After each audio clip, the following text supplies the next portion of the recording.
Next up on the Cosmic News Network, First Contact with Joshua Pert. Good morning, Earthlings. Good. How you doing today? Good. How you doing today? Welcome Morning, to First Earthlings. Contact How you doing today? Radio. Welcome to First Contact Radio. To talk about all these things I'm talking about is because in life, everything is energy. Every single thing that's out there. Yo, it's First Contact with Joshua Poet. He's the man on the mic, just in case you didn't know it. Covering news from all around the globe, from the weather and space to UFOs. He'll talk politics and make you open your eyes. Conspiracy theories and government lies. He'll dig it all up and try to find the proof. Cause it's time to demand the truth. It's time. First Contact Radio. We have arrived. First Contact Radio. It's time. First Contact Radio. We have arrived. First Contact Radio. It's time. First Contact Radio. It's time to demand First Contact the truth. Radio. We have arrived. First Contact Radio. Good morning, Earthlings. How you doing today? How's everybody having their week? Having a good week so far? So we're still in Passover. Passover is ending tomorrow. So we're still in the after effect from Easter. So this should be a good week, thinking about all of the positive things that come out of the experience of something like Passover or Easter. In both cases, something really positive happened.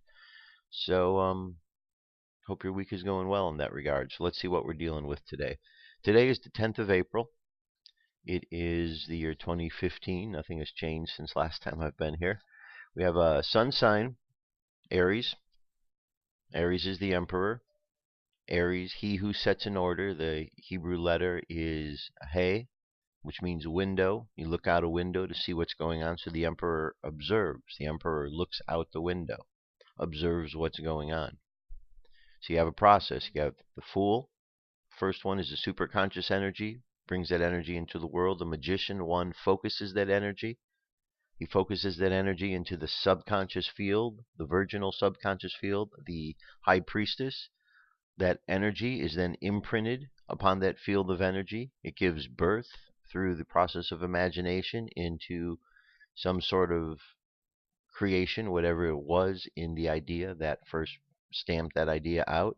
And then that idea is born into the world, and the emperor, number 4, the fourth card, oversees what that is. So that's what the emperor is all about. The emperor oversees the process that is taking place.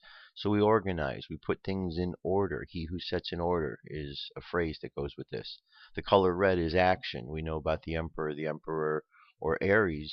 Let's look at Aries, because Aries is the emperor in this regard. Aries is first sign of the zodiac. It's a new beginning. It's a pioneer. It's someone who is taking action. So we see the associations with why the emperor and why the Aries, why they're connected together. Okay, so this is what's in the conscious mind. And with astrology, we really are affected by the planets and the stars. We're not affected to the degree that we give up our power to them. That never, ever, ever happens unless somebody is just not really wanting to maintain and keep their power, so they give it away. But those people usually give away their power to anything or anyone. Astrology is simply like a weather. And you look at it and you see what's going on. So when we know that our conscious mind is being affected by the electromagnetic interactions that are taking place, then we can be aware. And that's what we're looking at here, a basic energy level where different aspects are affected by different other energies. So we have the conscious mind is affected, dealing with Aries. So we're in that mindset, that fire mindset. And the unconscious mind, which moves every 2.5 days, keeps changing, and this fuels the conscious mind. So right now, we've just entered into Capricorn. Capricorn is the devil. Okay, what we have here is you have two characters, male and female, chained to a block. But this is an illusion. They really aren't chained. They're really free individuals. This being up here, you could see it has a star up on its head. It's upside down. When the star is upright, it represents energy being used in the proper way. When it's upside down, it doesn't mean evil. That has no bearing on this. What it means is your energy is being used upside down, backwards. So instead of channeling the energy through the head chakra, the energy is channeled first through the root chakra. The root chakra is the physical chakra, everything of the physical world. Therefore, Capricorn, an earth sign, the physical world, all connect into this idea. And the illusion is that when energy is not used in the right way, then it becomes an illusionary situation to what's really going on. It's like when I always talk and I say we want to look past the earth because we want to remember there's the fire, the water, and the air. That's really it. The illusion is that this is all there is. If you think that this is all there is, that's why people have the worries.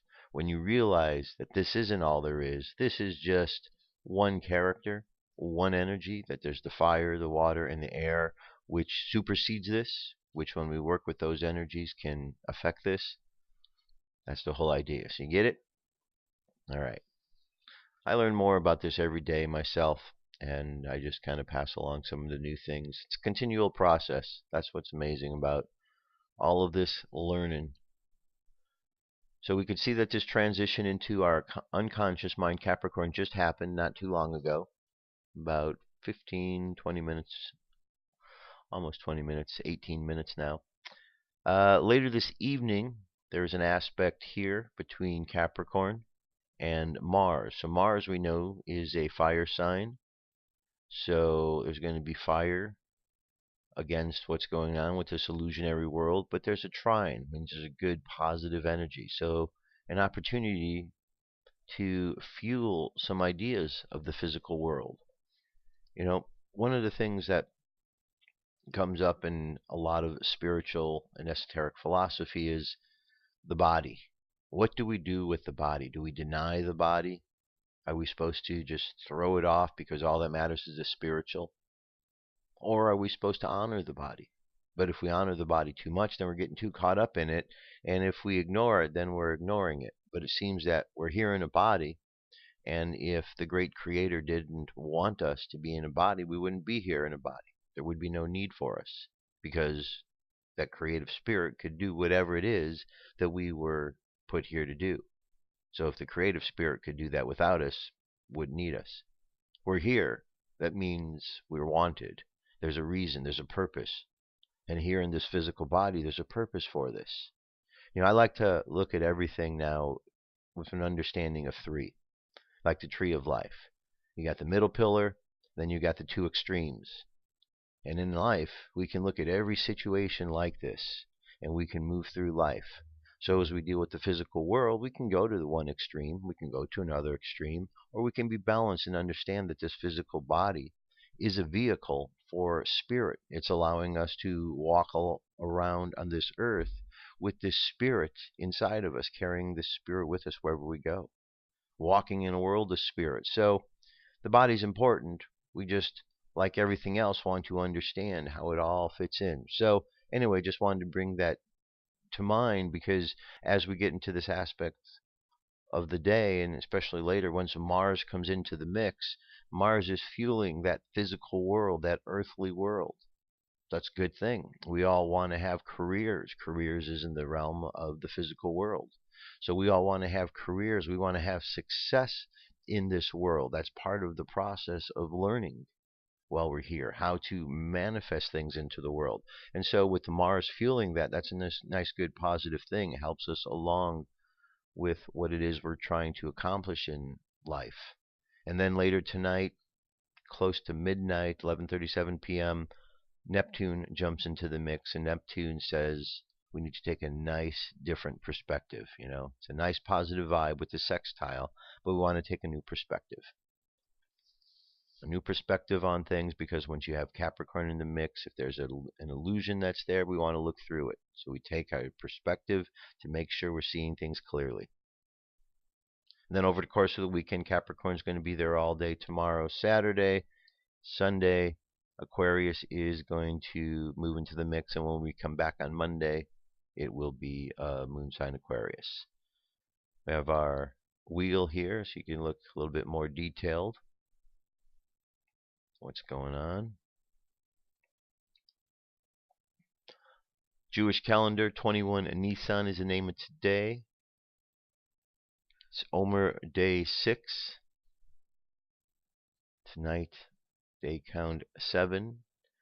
We have tonight and tomorrow are the last 2 days of Passover, celebrating the Exodus from Egypt, and the Omer count is the time from the Exodus until the receiving of the Torah. Alright, let's look at what our daily thought is. Without measure, as soon as you start measuring good deeds to determine which is greater, which takes priority over the other, you have already entered precarious ground. Your job is to do whatever is sent your way. The moon phase is a waning moon, means we're going down to a new moon. 66% full. Space weather, our solar wind 398.7 kilometers per second. Planetary K index is in the unsettled area, and we do have a possibility of another storm. This one isn't as high as the other one, but nonetheless, it is a storm, probably over the course of the weekend. It says next 24 to 48 hours, so by my calculation, since today's Friday here in California, I know that within the next 24 hours it's going to be Saturday, so I feel like I can say Saturday might be a storm type day. Big corona hole on the bottom, the one subsided here in the middle, so we seem to be okay from that at the moment. M-class flare possibility is fixed 15. X-class 1, geomagnetic storm activity, it's dropping pretty good. We're going down from 35 down to 15. 50 down to 20 in the high latitudes. And in the sky, this is before sunrise tomorrow here, we got our moon above Sagittarius. Says look for the Pleiades just 3 degrees to the upper right of Venus during and after late twilight. That's about 2-finger widths at arm's length. Upper left of Venus by 13 degrees is first magnitude of Aldebaran, an orange-yellow fire spark. Alright, there you go. So that's it. That's our cosmic weather. What we're dealing with today: fire sign, conscious mind, Aries. Unconscious mind, earth sign, dealing with careers, physical world, the body. Move accordingly. And that's that. And I'm moving forward to UFO news, which is up next. Here we go.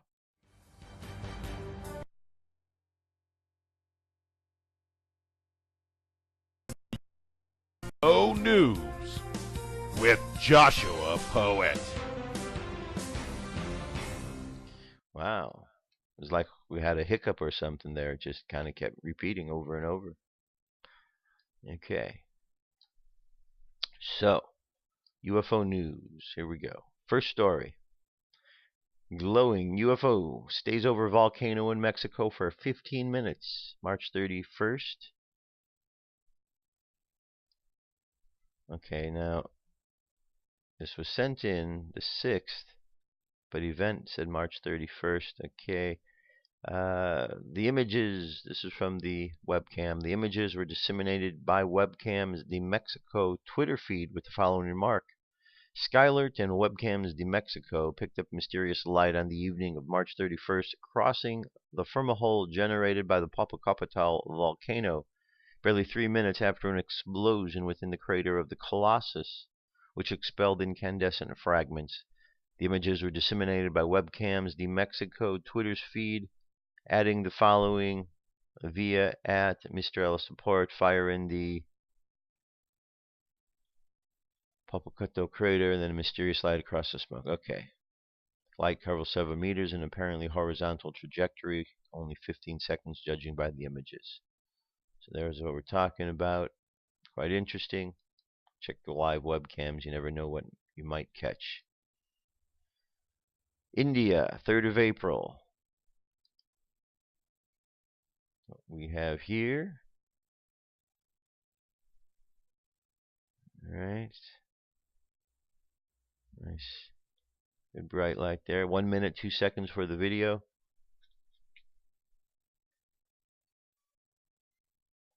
Okay. Nice, good grouping of lights. Oh, there's a whole bunch of them coming into view now. Looks like a big triangle type thing, huh? Very interesting. That's over India. Here we have daytime photos of a bright ring over New Ellenton, South Carolina.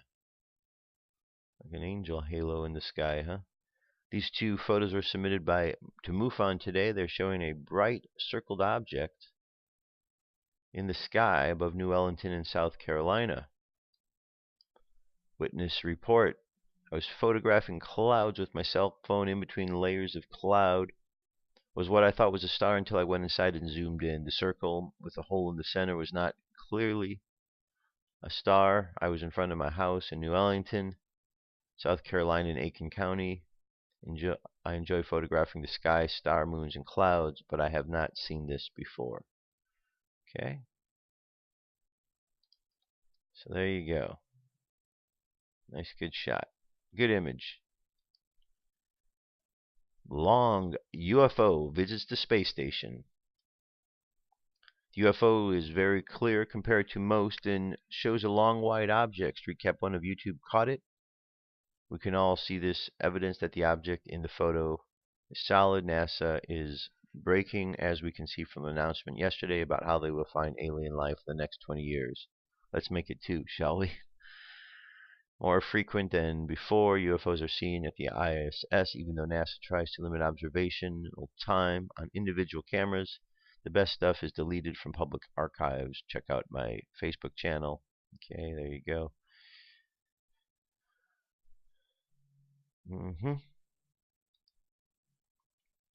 Plasma orb or UFO filmed over Tijuana, Mexico.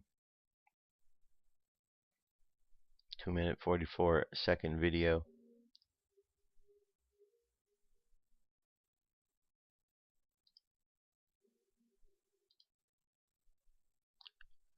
Very nice. Good look. Good bright shiny orb.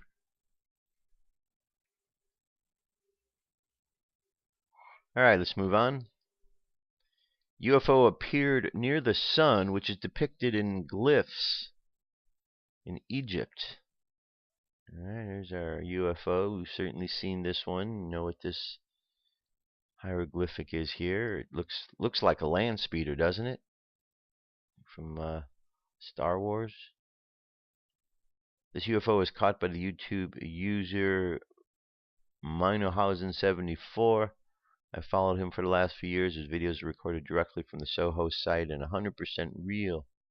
This is very cool. Find that a UFO that is depicted in some ancient Egyptian glyphs. We all know there is no way that they could build those pyramids in Egypt thousands of years ago. How do I know? Easy. Because no one today has even attempted to replicate the size and structure of the Great Pyramid because it can't be done. It took alien tech to make them so perfect and balanced on the desert sands. Okay. There we go.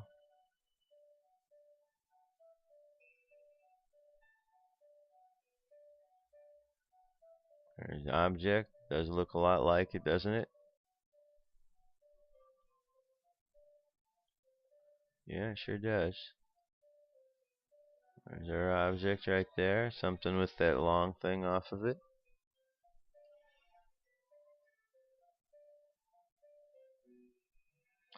Very good. Very interesting. Curiouser and curiouser. Alright, moving on. Obama's pilot says he saw a UFO years earlier in 1989. People love to ask pilots questions, but my favorite and certainly the most interesting is, have you ever seen a UFO while flying? The answer is yes, and here's how it happened. It was April 10th, 1989, early in my career. I was still a first officer at a regional airline. About 8 p.m. we had just taken off from Kansas City International Airport, bound for Waterloo, Iowa. It was a beautiful evening with the full moon, clear skies, and crisp early spring temperatures. The weather forecast for Waterloo was nice, with clear skies and unlimited visibility. After a short taxi and takeoff, air traffic control cleared us to our cruise altitude of 15,000 feet. We established a northeasterly heading, pointed straight at Waterloo about 200 miles ahead. There were thin, wispy clouds all around us, illuminated by the light of the full moon that shone through the captain's side window at our left. Despite the presence of these clearly visible wispy clouds everywhere, we weren't flying through any of them. There was also just a white disk, dimly but clearly visible within those clouds just off to our right. We flew on, and I commented to Bruce, the captain, about this dimly visible disk. He said he'd been watching the same thing since we had leveled off. It looked similar to the moon, faintly visible through thin fog, except the two were visible at the same time on opposite sides of our cockpit. We looked down below for searchlights, the kind that sometimes used for aerial displays or advertising at a car dealer, but there was no beam of light coming from the ground, no searchlight from an airport either. The captain and I had cumulatively spent many years flying and were accustomed to seeing day and night all manner of airplane, blimp, hot air balloon, satellite, and bird, but neither of us had any idea what this disk could be. We spent 20 to 30 minutes at our cruise altitude, all the while staring at this white disk, dimly visible through some clouds that we somehow never seemed to fly through. Within about 40 miles, Waterloo confirmed the weather, still clear skies and unrestricted visibility our destination as we began to descend. We got busy with our flying duties, and after a short while, both of us had looked away from the disk. But when I looked again, I saw something that had been burned into my memory.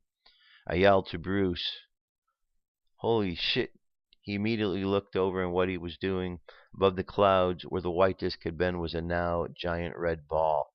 It was big and bright and just sat there above the clouds. It wasn't intense enough to illuminate us with the red glow, but it was still pretty bright. We sat there in stunned silence. We obviously didn't want to hit it, but quickly saw that it was flying parallel to our course. We weren't on a collision, and we also weren't gaining on it. Time became a blur. We continued our descent, this red giant ball holding its course. We slowly lost altitude, and at around 13,000 feet, the bright glowing ball began a descent. As it did, it slowly started disappearing behind the wispy clouds. In about 30 seconds, like a setting sun, but not nearly as bright, it vanished behind the clouds. The instant it fully disappeared, hundreds of lights began flashing from within the clouds. As I looked in disbelief, the flashing lights were brighter than ever, and I could see that the section of the cloud that the glowing red ball had descended behind was starting to stretch apart like a piece of silly putty, two halves being pulled slowly apart with the middle growing thinner and thinner. This continued until the halves grew so thin that they tore everything apart, and pop, everything was gone. The dimly lit disk, the flashing lights, the thin, wispy clouds that we had with us for the last 40 minutes, all of it gone. There wasn't a cloud in the sky, only the full moon remained off to my left. Well, that's very interesting. A pilot of Obama's. Just a suggestion, just a thought. But I know that the National Archives, or the Obama's stance on the UFOs is that there isn't any, that there hasn't been any evidence any. This is what the first response was. But apparently his pilot saw something. So maybe someone might want to pass the word to Obama to speak to his pilot. Here's a picture of him with his pilot right here. So he knows the guy. So he should talk to him, and he would know that there are sightings out there. So just a thought. But then again, if you remember on the Jimmy Kimmel show, Obama said the aliens are kind of alluded to the fact that they're controlling us. So I don't think this guy really knows what's going on with aliens. Or maybe he does. I don't know. Don't know. Anyway, first man to be abducted by aliens in modern times. Meet the Chinese lumberjack who slept with an alien. If you can't find me, Meng Zhengou said over cell phone, whose signal faded from its isolation, just head to the last house on the logging commune lane, or ask anyone who's around. Everyone knows the first Chinese person to allegedly be abducted by aliens. With its surging economy, China is summiting once unseen heights in the world rankings. Millions of English speakers, almost the most millionaires, and actually the least frugal tourists. Yet despite being slightly larger in area than the United States with 4 times as many people, China trails far behind when it comes to visitors from outer space. To date, only one Chinese person, lumberjack Meng Zhengou, claims to have slept with one. Meng Zhengou, a rural worker from northwest China's Wuchang City, taking a lie detector test in Beijing. I first met Ming at his home at the Red Flag logging commune, set among the remains of a forest in China's far northwest, an area historically known as Manchuria. Chinese characterized Northeasterners as big-hearted, industrious, and sometimes a bit touched in the head. So it was not a shock when the nation's first person claiming interstellar relations came from here. In 2003, I traveled over a wandering, ice-covered, one-lane road through the forest to meet him. On the commune, Ming lived in a two-room timber frame house he had built with his own hands. Bare yellow light bulbs dropped from the ceiling, and there was no phone or cell reception, but a big-screen Sony television filled one end of the room. Out here, it only picks up 2 channels, he said, so it's a waste of money. But I didn't buy it. A businessman bought it, and after he heard about my story, another visitor from Malaysia had bought him a cow. I sold that. Meng told me cows cost money to take care of. What am I going to do with a cow out here? We stepped outside, the boots crushing snow, and faced a dragon mountain veiled in purple mist as the day's light faded. Meng said that at a much like this in 1994, he saw a metallic glint shimmer off those peaks. I thought a helicopter had crashed, so I set out to scavenge for scrap. He made it to the lip of the valley, spying the wreckage in the distance, when something hit me square against the forehead and knocked me out. He woke up at home and told me that with no memory of how he got there. A few nights later, he woke to find himself floating above his bed as his wife slumbered beneath him. A 10-foot tall, 6-fingered alien woman with thighs coated in braided hair straddled his waist. Meng and the alien copulated for 40 minutes. She then disappeared through the wall, and I floated down to the bed. She left me with this. He undid his trousers to reveal a 2-inch-long jagged mark that he insisted bore only a coincidental resemblance to a scar resulting from a slipped stroke of a saw. I asked him to draw the creature. He took his pen, tore out a sheet and a roll of rough, unbleached paper. To my surprise, I recognized the alien. As he made the tiny X's on the alien's inner thighs, I realized Meng was sketching a hairy cousin of the Michelin Man. His smiling, puffy white face waved from atop the auto repair shop at the base of the Reichsfeld commune. I thought of that and the empty crates of the fire. Okay, anyway. There's more to the story. I'm going to leave it for you, but quite interesting. Man who slept with an alien. Except it didn't seem like they were sleeping, if you know what I'm saying. Alright, then very last one. Are we too preoccupied to notice messages from extraterrestrials? One of the things we love about science fiction is the ability to put our human concerns into perspective. The classic trope, of course, is enormous alien motherships appearing over Washington, Moscow, and Beijing as their leaders squabble over some arcane political issue. The world's eyes are forced to look upward, and humanity says a collective, oh dear. You think that might knock taxation or legal downloaders off the front page. I can't tell you how badly I want to be around to see something like this happen, so I'll always just be a little thrilled when a teasing snippet bubbles out of the scientific literature, drawing attention to cosmic anomalies that cannot be explained by current theories.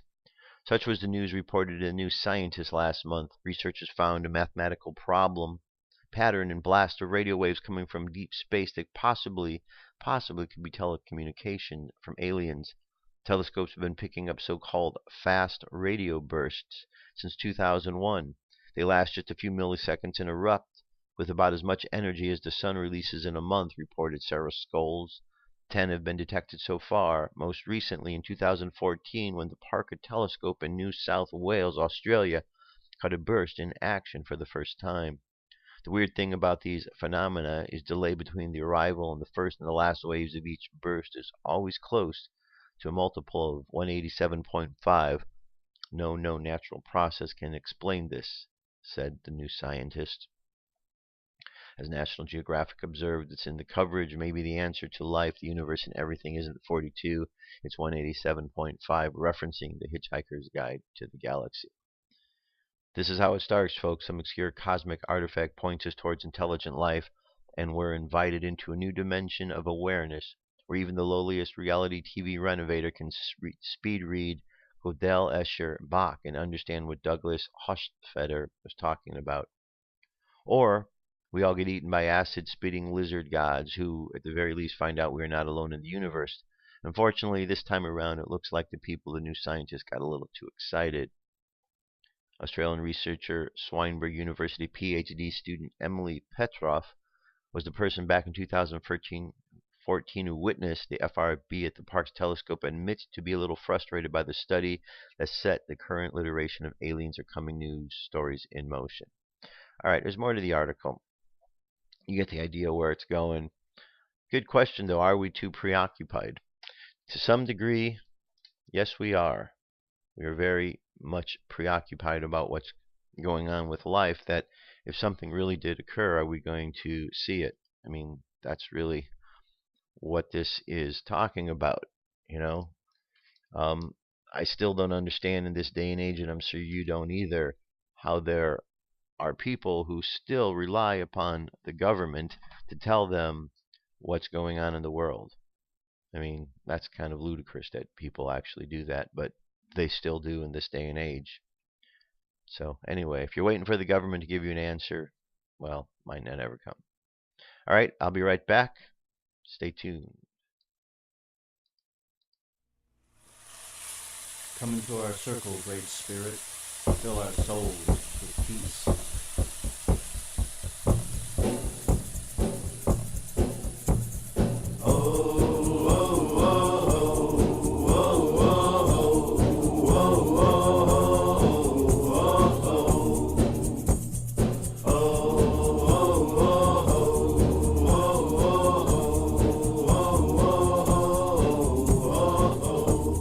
Let's continue on. So today I decided that I would address the topics of faith and doubt. Faith and doubt. Something that I think we all struggle with to some degree or another. I've learned that when you want to really look at some of these issues, if we go back and we look at the definitions of these words, it helps us to understand a little bit more what they are. So I brought up the Wikipedia page for both doubt and for faith. So we can look at this here. Doubt, a status between belief and disbelief. It involves uncertainty or distrust or lack of sureness of an alleged fact, an action, a motive, or a decision. Doubt brings into question some notion of a perceived reality and may involve delaying or rejecting relevant action out of concerns for mistakes or faults or appropriateness. Some definitions of doubt emphasize the state in which the mind remains suspended between two contradictory propositions and unable to assent to either of them. The concept of doubt covers a range of phenomena. One can characterize both deliberate questioning of uncertainties and emotional state of indecision as doubt. Doubt sometimes tends to call on our reason. Doubt may encourage people to hesitate before acting and or to apply more rigorous methods. Doubt may have particular importance as leading towards disbelief or non-acceptance. So, this thing called doubt, it's uncertainty. It's not being certain about something. It's being unsure what we want to do. It's being caught between thoughts. When we have doubts, we're not sure of ourselves. So where do these come from? If we are created by a being, God, Mother, Father, that created us without doubts or fears or all of this other nonsense, then where do all these doubts come from? Well, I think that as we trickle down, we get to this physical world. One of the illusions that we deal with is this illusion of doubt. Because we have doubts about things that we can accomplish or do. When we look at the big picture and see energetically what we're all about, we realize that there's nothing to be doubtful about. The doubts are just an illusion. And so that's part of the process of where these connect in with each other. Doubts really are something we've become accustomed to when we run shows and programs about new information, extraterrestrials, science, history, whatever. There's always skeptics that are on the shows. We seem to love to bring skeptics on. We're our own worst enemies at times, and for that reason, we create doubts. So let's go take another look, or further look now, at the next one, which is faith. Faith is defined as belief, confidence, or trust in a person, an object, religion, idea, or view, despite the absence of proof. Faith does not involve the abandonment of reason, but acknowledges more or less consciously the fact that a proof is not possible in a given context. Faith can show up as a simple tenor in a decision, as confident, diligent, or fantastic, fanatic zealotry. Okay, says the English word faith is thought to date from 1200 to 1250 from the Middle English faith, which is via Anglo-French fête, Old French fête or faith from fidem, Latin, accusive of fidelis or trust. The word faith is sometimes used as a synonym for hope, for trust, or for belief. Okay? So faith, very important. So faith is the opposite. Faith is to believe in something. Now, we often assign faith to religion, and we say that if you have faith, then you must be a religious individual. And while that is true, that religious individuals could have faith, and oftentimes are faithful, faith is not limited to religion. Because before there was religion, there was just faith. Faith is a way in which it kind of groups together and tries to bottle it into that particular agenda for that organization. And every one of them, all the religions, they have some sort of agenda. They want, it's a club. Each one's a club. So we've got this ideas of faith, and we've got these ideas of doubt. And we go through the world with these two qualities. And these two qualities, they direct everything that we do. So if we give in to the illusions, we get caught up in all the doubts. Now, doubts are sometimes good because those doubts show themselves when we are looking at an issue and they bring up questions. So we have questions about a situation. We don't want to jump into everything blindly. So having that moment to question is good. But to go past that questioning where we really doubt that we can do something doesn't make sense. Whereas faith on the other side knows that we can do something. Sometimes people say faith is blind, but faith is also when you have an understanding of how something works, you just have faith because you know how the process works. And so it's not difficult to have faith if you understand that the thing you're having the faith in and what faith is, how it works. For example, I continuously go back to Tree of Life, Kabbalah. Within that, I understand, because of what I've learned and read and studied, that we've got the three pillars. And that energy moves throughout this particular pattern of the Tree of Life. And we learn to move from one pillar to the next, ideally walking the middle pillar. And all energy moves this way. And all philosophies talk about the same way energy moves, and it's all the same thing. So knowing how energy moves, if I apply the proper usage of that energy, use it in the way it's supposed to, then to have faith that everything is going to work out is not a real difficult task, because everything's moving the way it's supposed to. The faith is just my continuing to believe in the process of the timeline.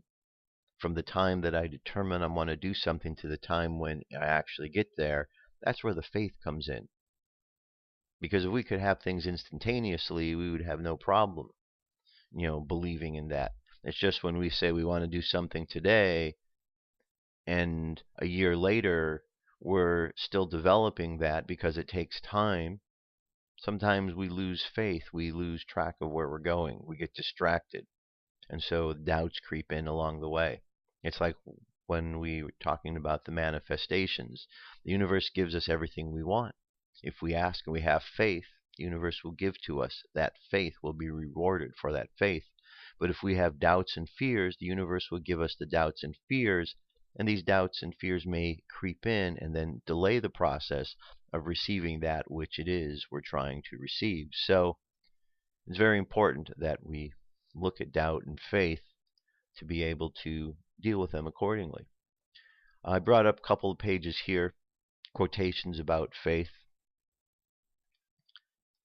Faith is not without worry or care, but faith is fear that has said a prayer. Faith is like a radar that sees through the fog. Reason is the soul's left hand, faith her right. Faith is reason grown courageous. Doubt is a pain too lonely to know that faith is his twin brother. If there were no faith, there would be no living in this world. We couldn't even eat hash with safety. Faith, to my mind, is a stiffening process, a sort of mental starch.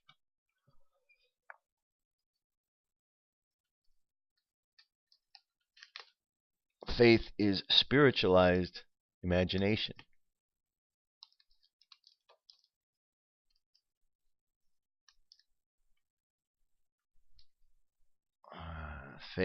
Faithless is he that says farewell when the road darkens. Faith is courage, it is creative, while despair is always destructive. Faith is a passionate intuition. To me, faith means not worrying. At the point where hope would otherwise become hopelessness, it becomes faith. Faith is putting all your eggs in God's basket and counting your blessings before they hatch. Faith is what makes life bearable, with all of its tragedies and ambiguities and sudden, startling joys. Every tomorrow has two handles. We take hold of it by the handle of anxiety or by the handle of faith. Faith is the bird that sings when the dawn is still dark. All right, then I got another page here. Let's bring this one up here. These are faith and doubt quotes. Faith goes up the stairs that love has built and looks out the window which hope has opened. Don't tell God how big your storm is. Tell the storm how big your God is. Faith isn't believing without proof. It's trusting without reservation.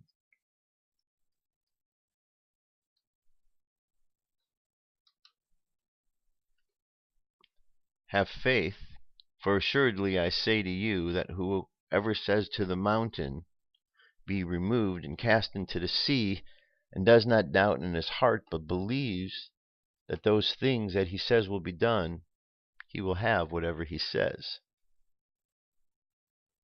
Therefore I say to you, whatever things you ask for in prayer, believe that you can receive them and you will have them. It's a quote from JC, Jesus Christ. You've heard that one plenty of times. It says, now faith is the substance of things hoped for and the evidence of things not seen.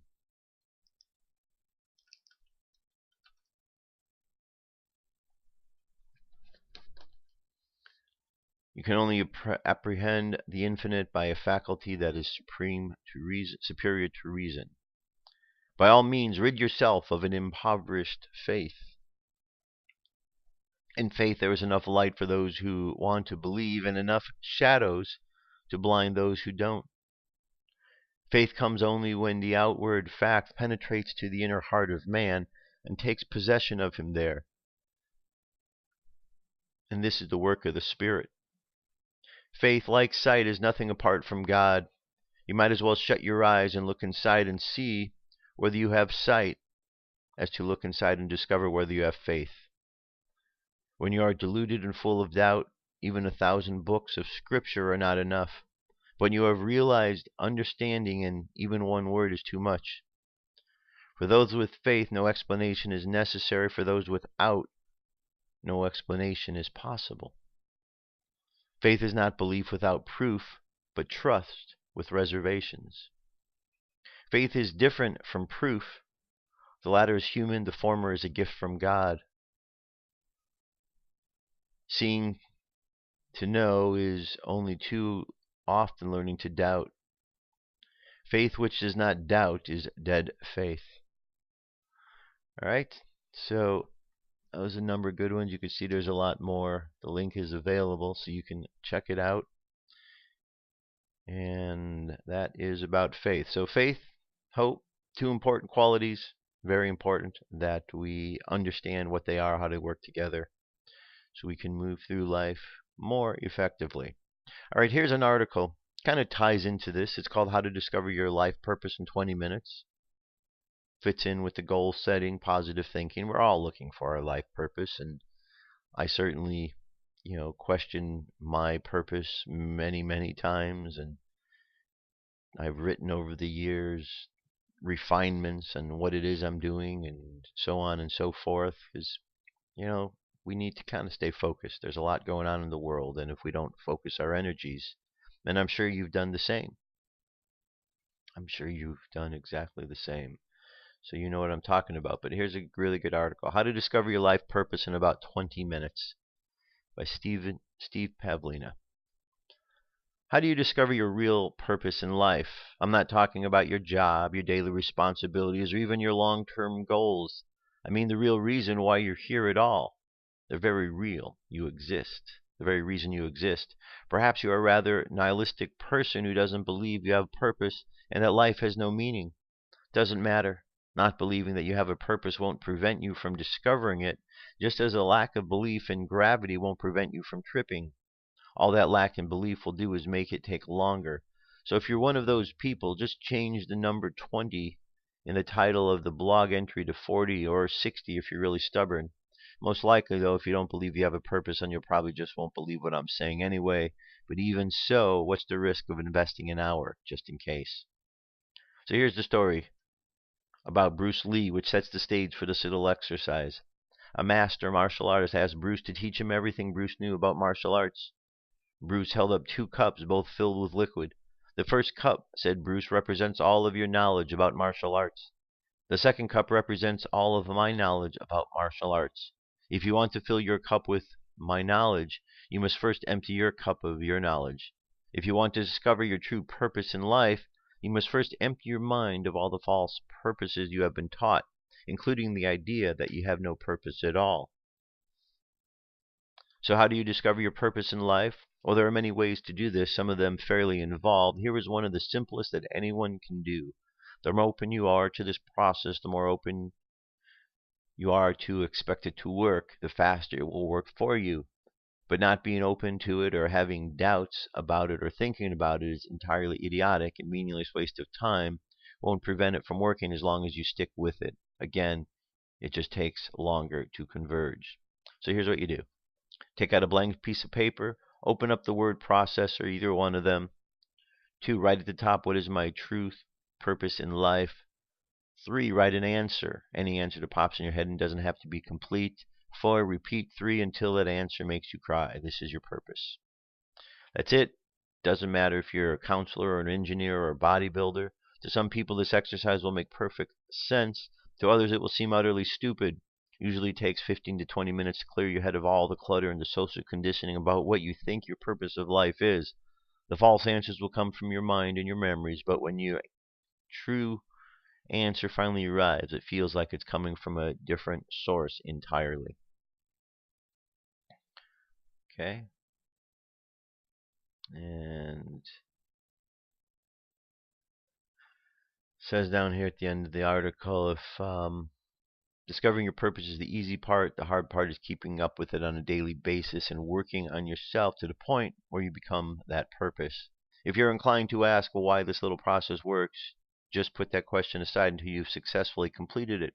Once you've done that, you'll probably have your answers to why it works. Most likely, if you ask 10 different people why this works, people who've successfully completed it, you'll get 10 different answers, all filtered through their individual belief systems. and each will contain its own reflection of truth. Obviously, this process won't work if you quit before convergence. I'd guesstimate that 80 to 90% of the people should achieve convergence in less than an hour if you're really entrenched in your belief and you're resistant to the process. Maybe it will take you 5 sessions in 3 hours, but I suspect that such people will simply quit early within the first 15 minutes and won't even attempt it at all. But if you're drawn to read this blog and haven't been inclined to ban it from your life yet, then it's doubtful that you fall into this group. Give it a shot.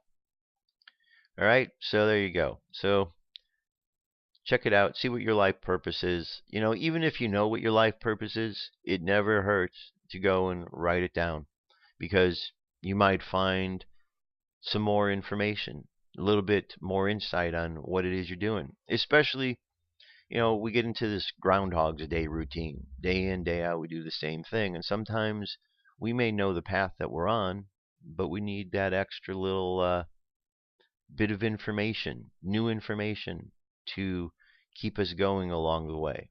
Because sometimes things move along in a very mundane way. Sometimes things move along in a very unexpected, surprising way.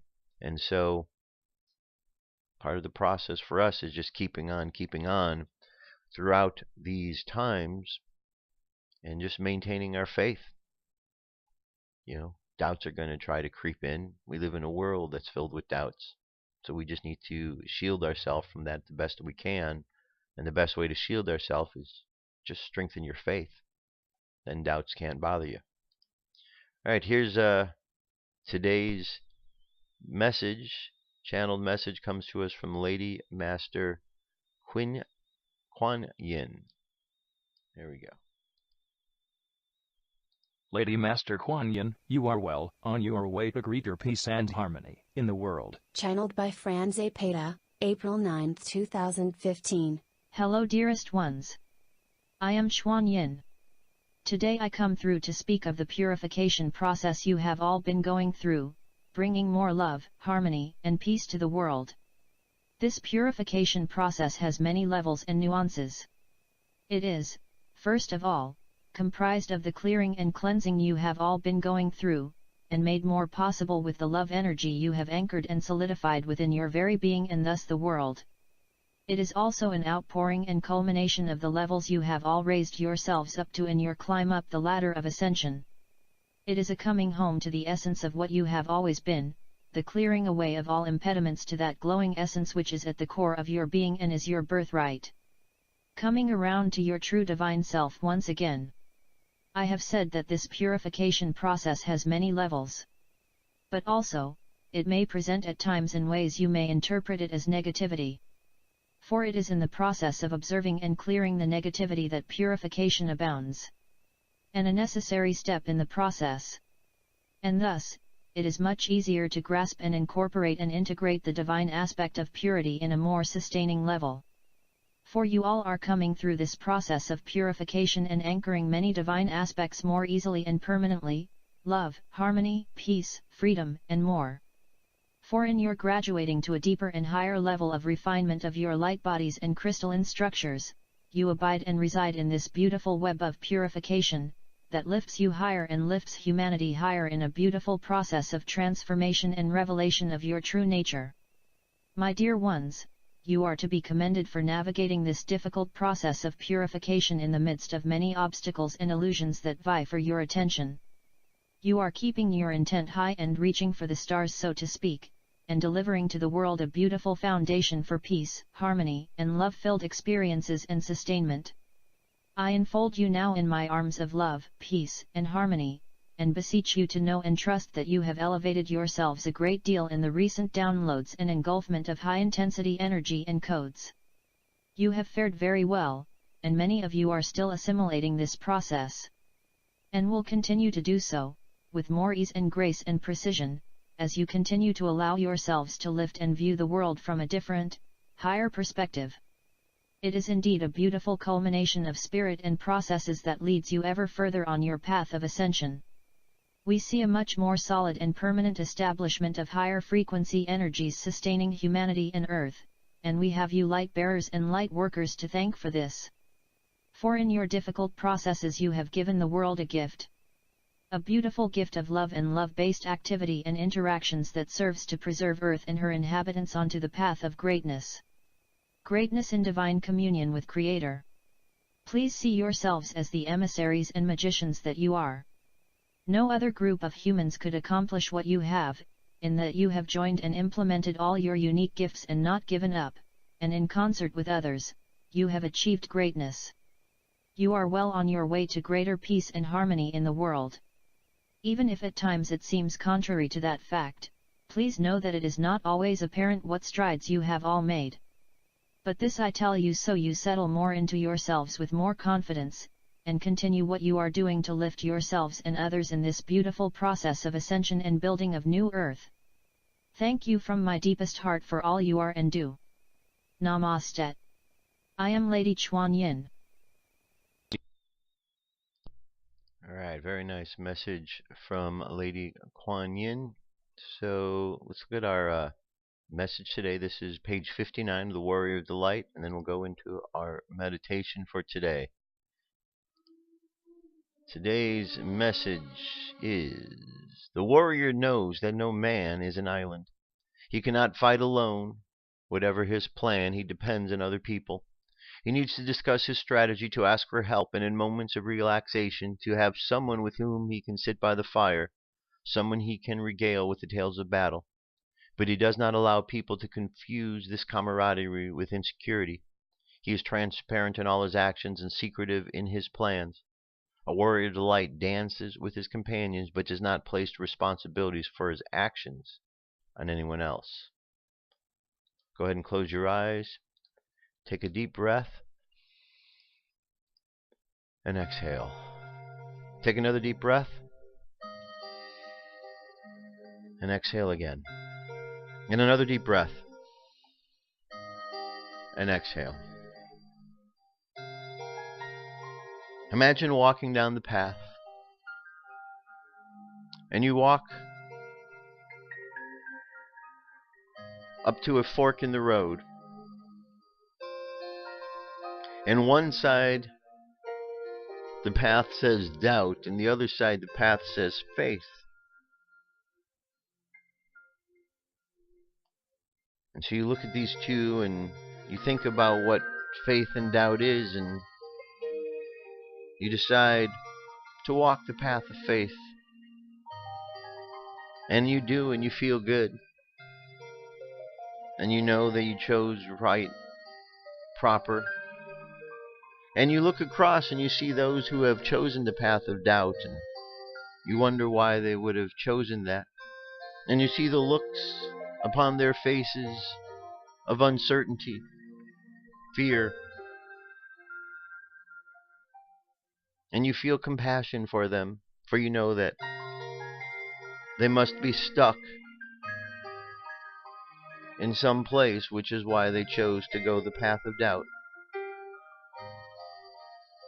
So you send love and positivity to them because you know and have faith that all that you send out will simply continue to be replenished, because energy is never ending and faith is never ending. So you have faith and you send positivity, and as you do, you watch these doubts dissipate.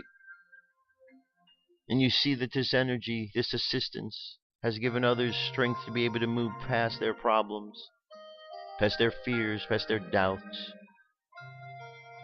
So as you go into the world today, you just simply make this a day of walking the path of faith, having faith in who you are, having faith in why you are here and what you are doing and how you are interacting with others. So let the subconscious mind continue on the journey of faith. And let's bring the conscious mind back to the present moment on the count of 3. 3, coming back to the present moment filled with confidence. 2, coming back to the present moment filled with faith. And 1, coming back to the present moment happy, healthy, and whole. Happy, healthy, and whole. Take another deep breath. Exhale. And open your eyes. That's it, my friends. That is the show for today. Thank you so much for being here.